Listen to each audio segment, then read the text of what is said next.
Getting the grade, it's like it's easier way in kind of thing. Yeah, I totally feel you. Yeah, it's like, all right, you ready? Hi folks, Bob Wade, Averill House Vineyard. I'm here with Katie Dobbins just before we start our concert at 1:30, and we're gonna have a fun little session with some questions, and hopefully Katie enjoys them. So you've been part of our music adventure for quite a while. Mm-hmm. And we had Jackie was here to start everything, and she said that she ran into you down in Nashville. Yeah. So you did a music roundup down there or something like that? Jackie and I have crossed paths a lot of different times, and yeah, she's in school right now in Nashville, but we actually haven't crossed paths in Nashville yet. We've crossed paths in New Hampshire a bunch, and kind of like recommended different cool spots to each other. Like I just did a trip down to Nashville in May, and she was kind enough to hook me up with some cool writers rounds and things. But the time I was down there, she had just come home for summer, so we're sort of like passing ships in the night, but I support her a lot. I love her. She's so sweet and talented and great. You do a lot of supporting. When I look at you and what you're doing, like with the music roundup up at Hermit Woods, right? Mm-hmm. Yeah, Bob and the crew. I personally, I think that's really cool. Oh, thank you. You're taking these people that a lot of them are just starting in their careers, and to be able to enhance them and help them in a direction, that's got to be pretty cool to watch and be part of there. So we've been doing a songwriter in the round series up there for 2.5 years almost now. Wow. Every single month for almost 2.5 years, and I've had like seasoned performers on it and also people that are kind of newer, and it's really fun for me because I get to play with different people every month, but I'm always there, so I get to play with all these incredible songwriters, and I get to be inspired the same way that they are, so it's really fun. And you did, do you bring that into the podcast that you do, or? I don't have a podcast anymore. I used to do a podcast, and it turns out having a podcast is a lot of work. I kind of want to, I've thought about bringing it back, or bringing back like a radio station or something like that, but so far it's on pause. Well, I got to think the roundup is kind of like that in some ways, because you guys are bringing in a lot of different artists. And there is a lot of like talking and dialogue that happens on stage, because it's 3 artists on stage, and so between every song we're sort of bantering back and forth, telling stories about the songs. So that is a really fun part of it too, and it is live streamed, so people can watch those shows. That is really online. Cool. So this year you've got a big goal. You're going to write 36 songs. Yes. In 1 year. So every 10 days. You're punching out a song. That's the goal. That what prompted you for that objective? Great question. There's so much that goes into being a performer and singer-songwriter, and it's a business, and running a business is a lot, and there's the marketing and the promotion, and I do pretty much all my own bookings, and so there's just so many facets of what I do, and I felt like, and I love all of it, but I started feeling like I was spending most of my time sitting in front of my computer doing businessy things, or out performing or traveling to the gigs, and I was like, man, I haven't really gotten to do the creative thing in a while. I haven't been writing as much as I want to, and I really missed that, because that's why we all get into this. Like you probably got into this because you love wine, and it's like you want to stay connected to the heart of what you do. And so I had a birthday at the end of March, and I sort of thought of that as the marker to the start of a new year in my life, and I thought, you know what, this year I'm going to make songwriting a goal. So I hope to reach it. I hope to get to 36 songs. I'm a little behind already. But it's the heart of the goal, We've got 5 out of 36 so far, and That's pretty cool. Yeah. And you load them up onto a platform of some sort. Does that platform share it with other platforms? Is that no, it's exclusive actually. So one part of what I do is I have a Patreon page, which is an online platform that people can subscribe to. I think the lowest subscription is like $5 a month. So for just $5 a month, they get access to a bunch of exclusive stuff that I only post on there. And part of that is this new, every time I post a new song, they get to hear it first, they get the video and all of that. Now, will you take those and then put them together into an album of some sort? Or I will probably see which ones are my favorite. I'll start playing them out, and once you start playing songs out live a little bit, you start to get a feel for what's resonating with the audience. When are you having those really cool connection moments, and then I start to get my favorite songs, because the performing and connection part of it is such a big part of what I do, that's how I start feeling out like, okay, this is something I definitely want to perform. People like it, they're connecting with it, they're asking about it. So I don't know if all 36 will get recorded. They're all on Patreon, but my favorites will hopefully hit the studio at some point. Awesome. Yeah.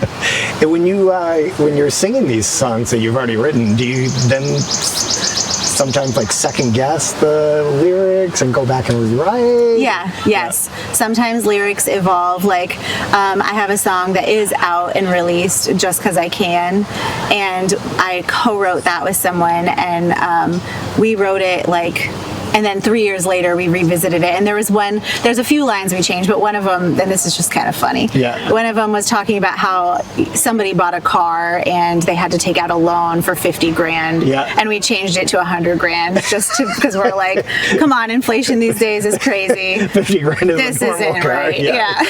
So things like that. I mean, that's a silly example, but over time sometimes lyrics will adapt and evolve. That's interesting. But once they hit the studio, it's like, that's it. That's it. No, there's still, I don't know, creativity is always just like growing and changing. And obviously you've won a bunch of awards. Your first award 2018, is that the first? Yep. Yes. Substantial award. Yeah. So, and you've been, it's a female single soloist? Female performer of the year. I was nominated for that for the New England Music Awards last year. Yeah, pretty cool. So that's a big deal. And is that like all of New England, or how do they? The New England Music Awards, all of New England. So they have a big celebration every year in November that's held in Boston, Massachusetts. But people from every state come, and it's really fun. That's people so cool. perform, and they have lots of categories. So they haven't announced the nominations yet for this year, so we're waiting. But I just took home an award for just my region, the Lakes region, which is where I'm from and live, for solo performer of the year. So that happened just last Wednesday. So really thank you. Yeah, you're very welcome. I follow those, so I know you. Well, you say I'm supportive. I feel like you and everyone here are so supportive. I mean, always, even like in the off season, you're always liking my posts, commenting, encouraging me. When I posted I was going to write 36 songs, you're like, we believe in you. It's really sweet. Thank you so much. You're very welcome. For us, part of what we enjoy is watching everybody's growth that we touch. Whether it's the people that make honey for us, or make maple syrup for us, or you guys, and in my personal world, I think that music is a common communicator to everybody. So I think what you guys do is much bigger than you may actually think it is. It's certainly much larger than what a normal person has the ability to share. I think music is really powerful, and I love that you do live music here. And that you keep bringing me back, and you're supporting it and bringing music to the community. It's really cool. Absolutely. It's fun for us. So it's a win-win. Can't go wrong. part of the live music side is we want to hear people's actual songs. We don't want to hear everybody else's songs. Yeah. So, and I think in this industry, there's a lot of the opposite of that, where they're just playing Beatles songs over and over again. It's like, Beatles already came and did their thing, Yes. It's like, I want to hear, what everything. So, I love that. The Beatles had their moment. yeah, come on. It's time for you, it's time to move on. But then we jokingly call them the music mafia. There's all these side groups that are patrolling their songs being sung. And the ominous side of that is, for some bizarre reason, that it's the responsibility for them singing the song is placed on us. And I'm like, I don't know which songs you should sing and not sing. Yes. It's not there's like everything. There's such a political side to the music industry and a legal side, and there's a lot of, it's all that businessy stuff that I was mentioning. It's all this stuff in the weeds that you're like, I just want to play music, or I just want to give musicians a chance, So I love performing original music, and there aren't a lot of venues that are looking for that. So I love that you guys do that. Yeah, absolutely. Yeah, we appreciate it, because when it really comes down to it, that's what's going to endure is the creativity of your soul, not necessarily somebody else's music that you're playing. So that's our thought. So you've got a lot of music out there. I was so excited to see that it was on Amazon. So so we were able to access that when you came in. But everybody's got their own favorites that they listen to, Spotify and all that kind of stuff. So it's interesting to see how your music flows into those categories. Do you actually have to submit them to that, or is that from, are they just grabbing it from whoever your distributor is? Or? To the different platforms like Spotify, Amazon, Pandora. So I use a distributor. I upload all my music and put in all the data, and then that distributor pushes it to whoever I want it to. So they push it to Spotify. So you're choosing it. Which is great, because it would be very time consuming and arduous to have to do it all one at a time. I don't know if I could do it. You definitely would be on the computer. Oh yeah. Of all of those songs that you've put together, what is the most listened to? Is there a single one that has been the strongest of all of your music? Well, I put Wild out. That was one of my more recent singles. I say recent, but I think it came out in September of 2022 now, which I guess isn't that recent. It feels like it was just yesterday. It must have been 2023, or I don't know. But anyways, that's one of my kind of newer collection of songs that I put out, and that one seemed to get a lot of interest. It was kind of different than some other songs I had done before. It had a bit of a, I say lo-fi vibe, but not. It's still kind of like poppy, and but yeah, I think people really liked that one. And my first record, I don't know if it's just because that's been out the longest, but those songs from that record seem to have pretty high plays too. But they had 2 more years than the other songs, so it's not really fair,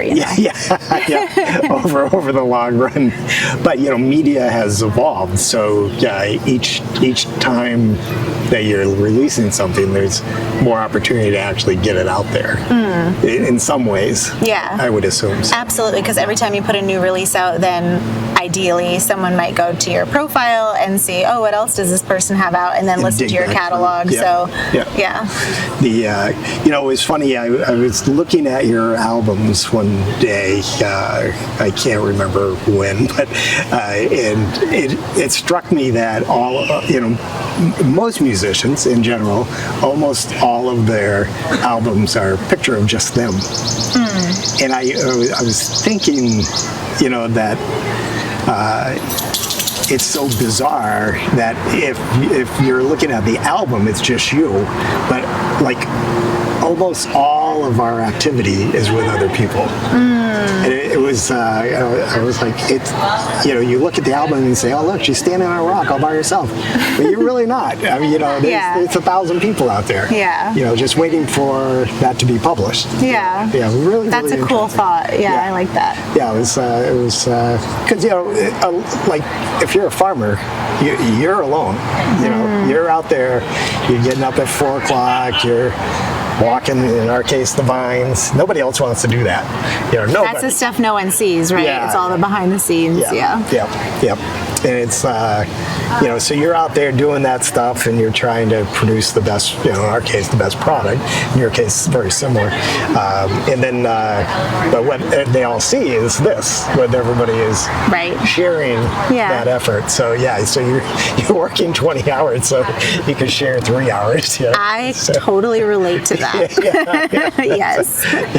So people are like, well, so what do you do all day? Because the music is what I do full time. Like, this is what I'm investing all my time, all my money, and all my energy into, is doing this thing.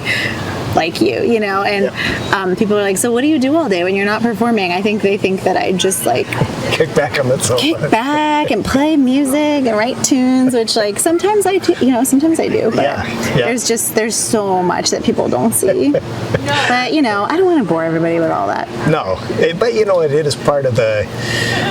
When somebody sees somebody succeed, a lot of times they just see that moment and they just assume that moment was easy. And they don't realize the amount of effort it takes to get to that moment. And really that moment is just a celebration of all the work it took to get there. Totally. It's very, especially in, the music side, you're creating things from your heart.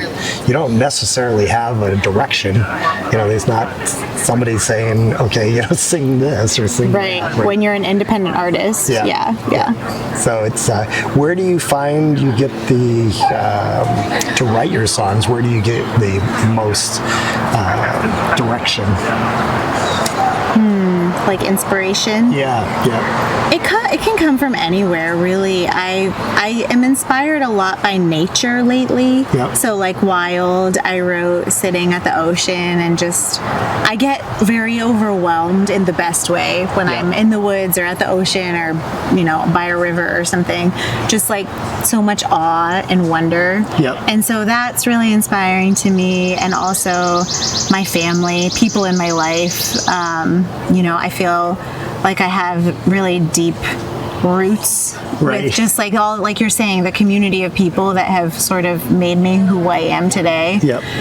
So that comes out a lot in different songs. And sometimes though, especially now with this 36 songs journey, because I'm just looking for inspiration everywhere, sometimes lately it's like I'll just be having a conversation with someone and I'm like, ooh, that would be a really good song. I write it down. Slushy song. You never know. I'll be writing a song about you, Bob. All right, there we go.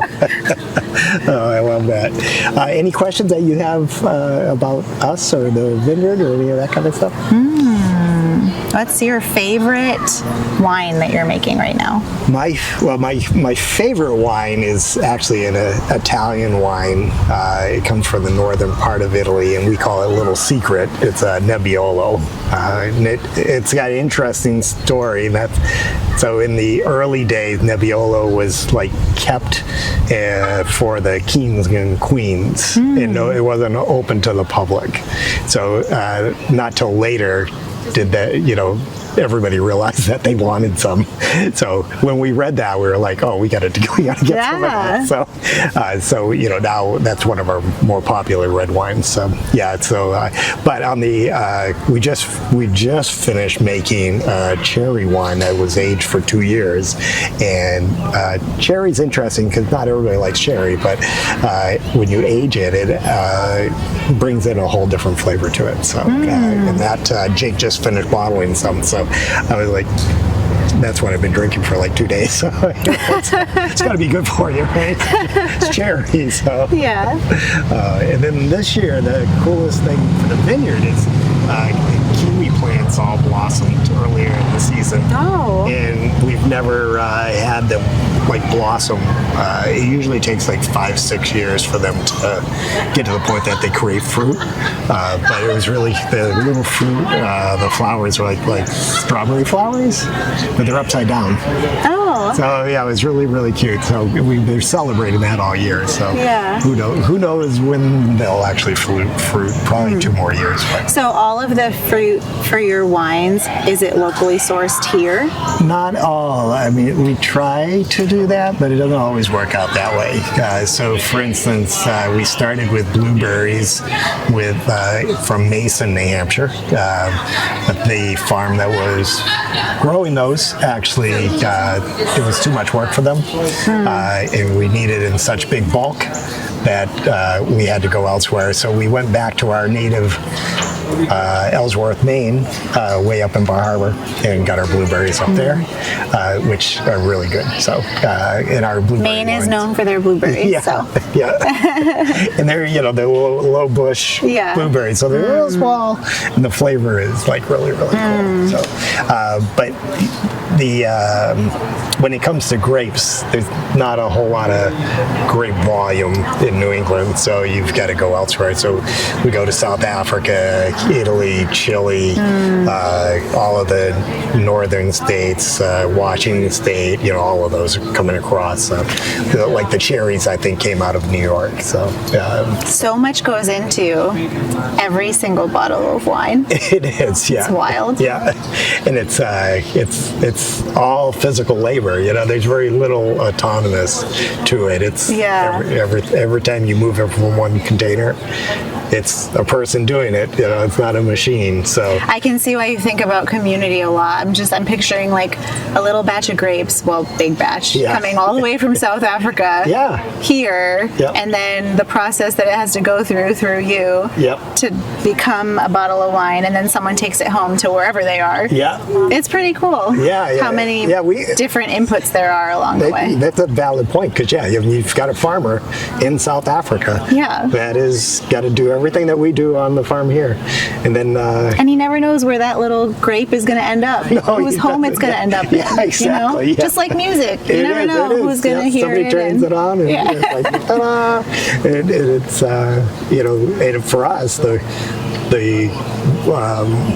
the grapes aren't the same every year, so the wine's going to be different. It doesn't matter how we're not doing it with a giant machine that's trying to balance out acid. So each year is going to be that exact same plant is going to produce something slightly different. So it's always a mystery to the very end, and then we're like, oh wow, got this traits or whatever. The mystery of nature. It is. It is definitely the mystery. That's for sure. So I will. What happened one time was we had created a wine, and I tasted it before we bottled it, and I thought it was horrible.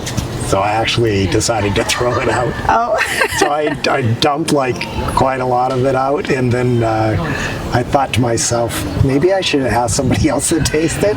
So I had Beth taste it, and she was like, and I didn't say anything, and she goes, oh, this is really good. Give it a couple of weeks, it'll be great.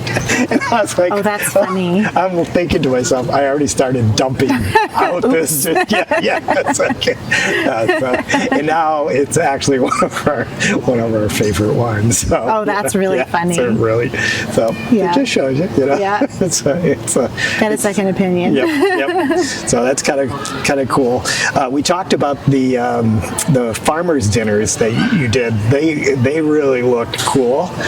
Where you're out in amongst all of the giant sunflowers. I never did any of those dinners. Haven't done any of those, haven't, but I've seen photos of them that look really neat. I have played at sunflower festivals in New Hampshire and gotten to walk among the flowers, take a bunch of dramatic videos, and sunflowers are my favorite flower. They're so happy. That's cool. Yeah. Well, we'll have to, if Sun Fox Farms is listening, call Katie.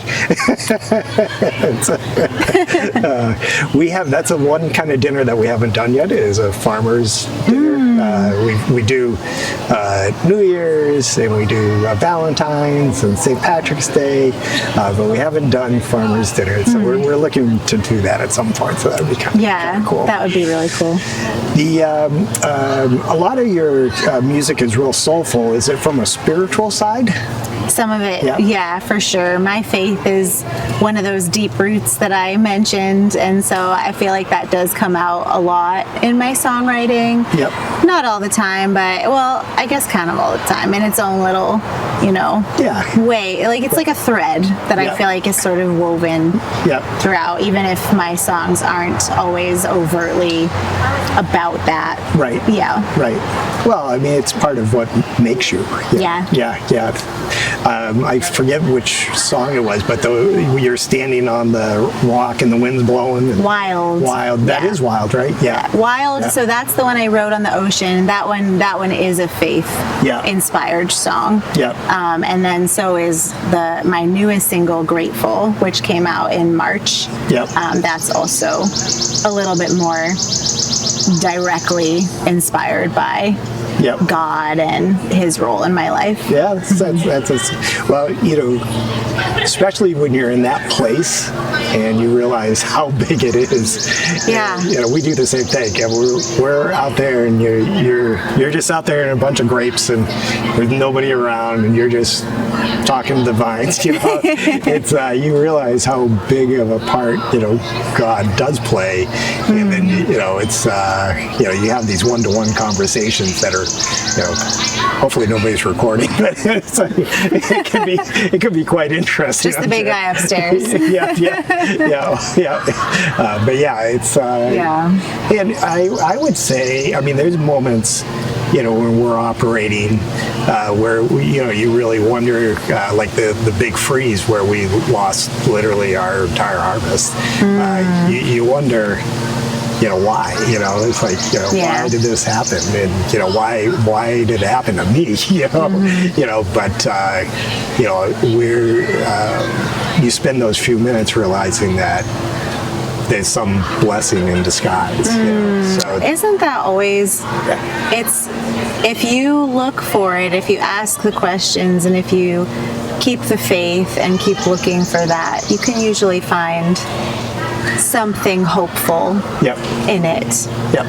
Even if it's like a season of rest. I had a head injury like a week ago, actually. Oh, wow. I'm much better now. But there was a few days there that I was a little concerned, and I had to sort of stop everything, which is very hard for me. I like resting on my terms, but not when I have to, cancel things or, but it was the same. So, and I couldn't watch TV, and I couldn't be on screens, and so I was just kind of outside staring at the trees. And I was like, why did this happen? This is so annoying. But then I was like, man, nature's so healing. It's so beautiful. It's so nice to actually just like not be able to do anything but sit here and look at it. So you gotta... The magic moment. And I'm looking at the grape trees behind you. It's like, why should that tree create a fruit that we can eat and it like nourishes us? It's really miraculous if you really think about everything that nature provides for us. It does, we have those moments, where we question what we're doing. Everyone. But in the long run, when you have that ability to actually step back and just say, I'm not going to listen to my cell phone, and I'm just going to, kind of commune with nature in general, and you hear the birds, and we were interviewing somebody, and a bluebird flew over. It like sat, on the vines, and I was like, look at the bluebird. And they're like, we're in an interview. Look, believe me, the bluebird is more important this is than a anything moment we're going to do. This bluebird flew from who knows where, in the middle of the winter to come all the way back and visit us. And it's like little things like that we're like, just take a second and, just, appreciate that adventure. So, very, very cool. But it comes across when we're listening to your music. Oh, Thank you. That was one of the questions that I had. If you had any artist that you would like to do a duet with, who would it be? Probably a lot of different artists. Invite them all up. Yeah, I've been following Lori McKenna for a long time. Okay. She's from I think the South Shore of Massachusetts, but she also, she's had an incredible songwriting career. She's written songs for tons of people out of Nashville. She's written for Taylor Swift, Little Big Town, just like a lot of big names, but not just she's written for big names, but she just writes really great songs. Yeah, right. She just has a way with words and melodies, and she wrote "Humble and Kind." I don't know if you know that song by Tim McGraw. Yep. So she's a New Englander, so I always thought it'd be really cool to get to do something. That's Lori, cool. if you're listening. Yeah, we're here.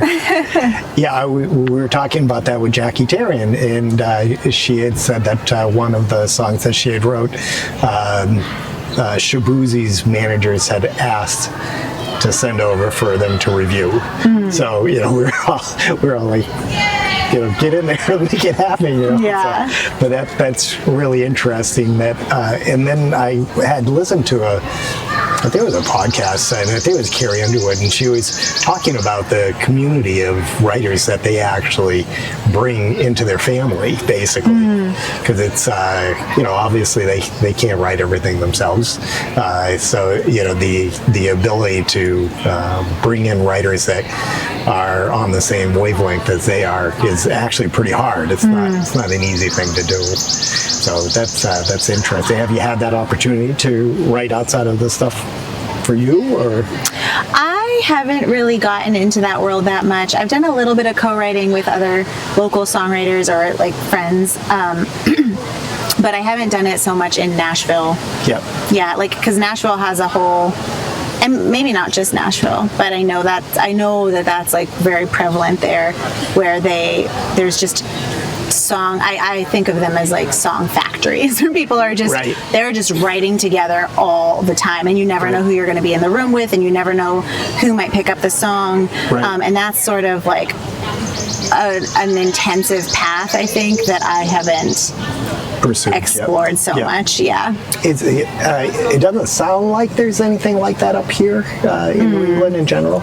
I know that there's virtual stuff that happens now. I know Nashville doesn't just do Nashville. Like, there are people that have found a way to kind of do some of that virtually. Oh, interesting. I only know that because people were telling me about it in Nashville recently, and they were saying, well, you could plug in virtually, you don't have to live here. And I was thinking, I'll think about that. That's very interesting. The other, obviously you've got a lot of stuff going on. You're going to go live here shortly, but is there any other things that you wanted to talk about as far as what's coming up? Any music that you're releasing or any of that kind of thing? I do have some fun things coming up this summer. Going to be playing with a full band at Bank of New Hampshire Pavilion on the side stage, which I haven't performed with a full band since my album release in 2019, so it's been a hot minute. So I'm pretty excited to bring the songs to life again in that way, and it's before the Little Big Town show. If anyone's listening and you're thinking you like Little Big Town and you want to come out, I'll be playing before the show and maybe a little bit after, but definitely before. So that'll be really fun. And who is the band? Something that you put together? I'm putting it together. Nice. I gotta get a fire under my I have most of the band members. I'm looking for one more person. Nice. To tie it all together. But it'll happen. When is that? Is that in August 7th? August 7th? Cool. That's right around the corner. So. Well, we wish you the very best on that. That's a great pavilion. So Thank you. That's a really cool place to go. Well, with that, we'll break up and let you get back to playing music. Thank you. Thank you, folks. Appreciate you tuning in. Bob Wade, Averill House Vineyard with Katie Dobbins. Thanks, Katie. That was fun. I like this new little flow you have. That's cool.